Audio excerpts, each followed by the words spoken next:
₹50.46 bogus billing કેસમાં ટોળકીના સાગરિકની ધરપકડ કરવામાં આવી। ₹50.46 બોગસ બિલિંગ કેસમાં ટોળકીના સાગરિકની ધરપકડ કરવામાં આવી।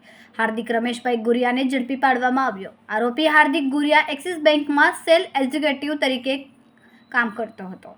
બોગસ બિલિંગ કેસમાં સામેલ ટોળકીના સાગરીતો હાર્દિક ગુરિયાએ પરેલ ટેક્સ લીલા ટ્રેડિંગ ફર્મના જીએસટી નંબરોની ખાતરી કરી નહોતી, જે પેઢીના ખાતાઓ ત્રાહિત વ્યક્તિઓને વીમો કઢાવી આપવાનું કહીને તેઓના ડોક્યુમેન્ટ મેળવ્યા બાદ તેના આધારે બોગસ પેઢી ઊભી કરી હતી, જે પેઢીના નામે બેંક ખાતાઓ ખોલાવી ત્રાહિત વ્યક્તિઓના નામના મોબાઈલ નંબરો લખી બેંક ખાતાની passbook, chequebook, ATM card bogus billing આચરતી ટોળકીને આપ્યો હતો, જ્યાં જીએસટી સર્ટિનો દુરુપયોગ કરવામાં આવ્યો હતો। બોગસ બેંક એકાઉન્ટના આધારે બોગસ બિલિંગ સરકારમાંથી ખોટી રીતે ટેક્સ ક્રેડિટ મેળવીને સરકારી તિજોરીને આર્થિક નુકસાન કર્યું હતું।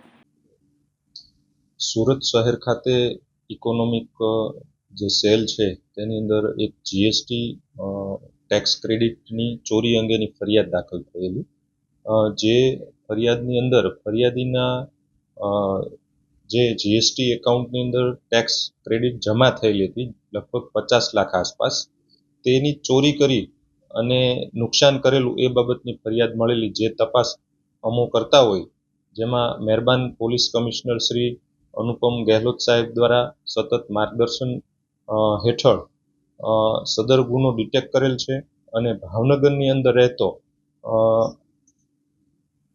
એક ઈસમ એમને એરેસ્ટ કરવામાં આવેલ છે, જે એક્સિસ બેંકના sales executive business development executive Hardik Ramesh Guriya એમનું નામ છે।